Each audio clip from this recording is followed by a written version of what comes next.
We are born to fall in love. Indeed, our life journey is a journey of love. And so it is not surprising that on this, the 31st Sunday in ordinary time, we hear the scripture words, "You shall love the Lord your God with all your heart, and with all your soul, and with all your might."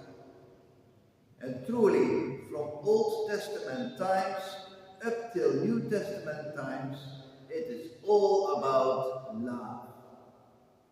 And cannot we say the whole universe is about love? Indeed, it is love which keeps the whole universe going. It is love which keeps you and me alive. To love God has been the occupation of many spiritual masters.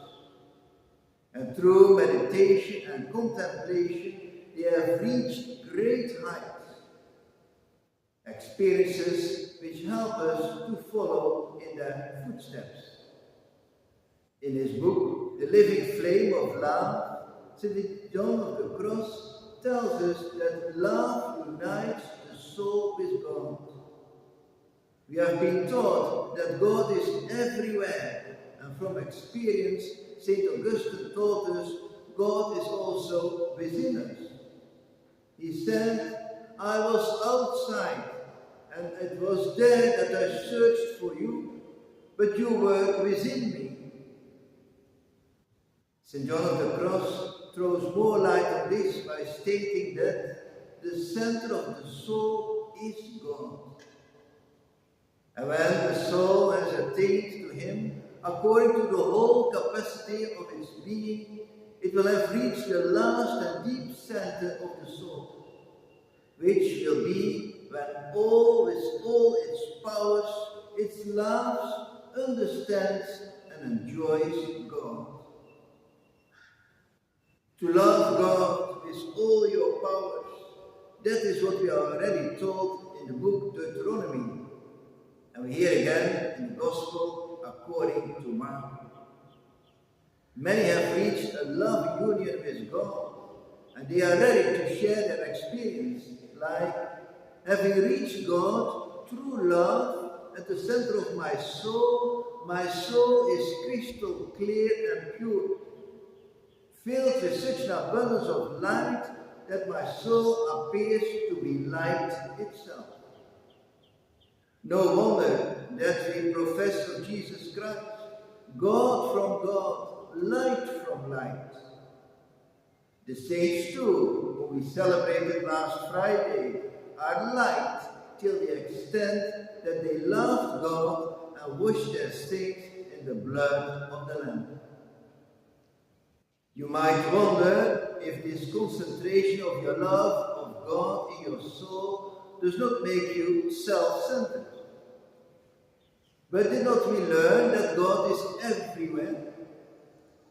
The command too does not stop with loving Lord your God, but it is added, "and your neighbor as yourself."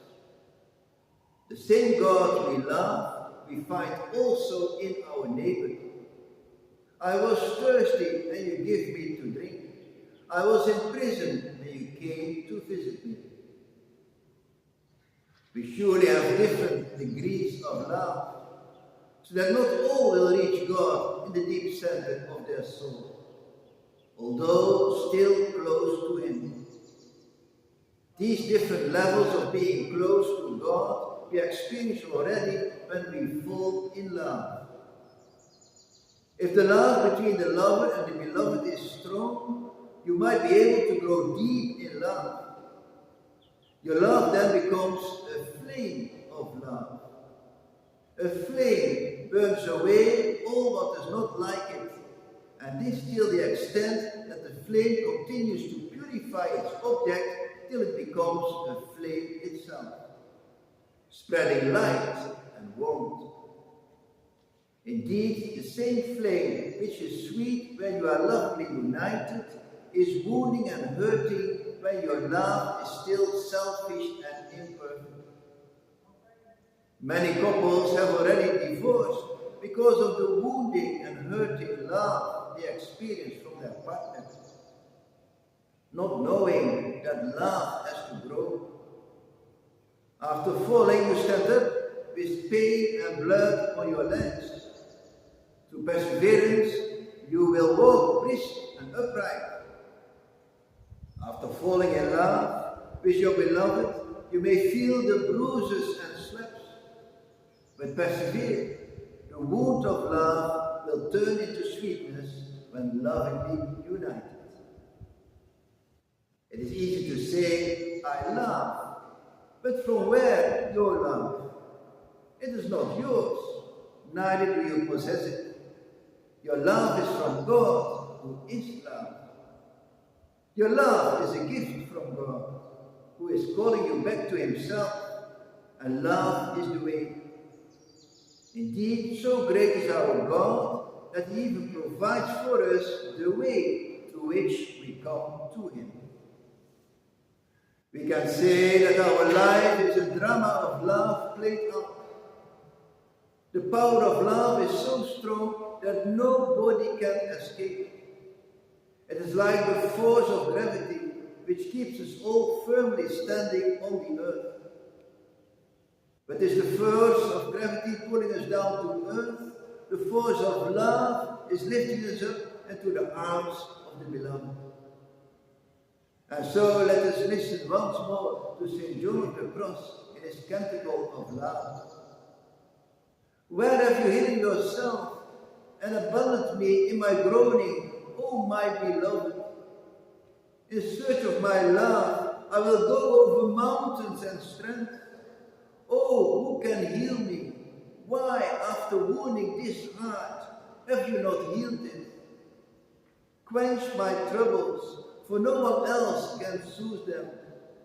And let my eyes behold you, for you are their light.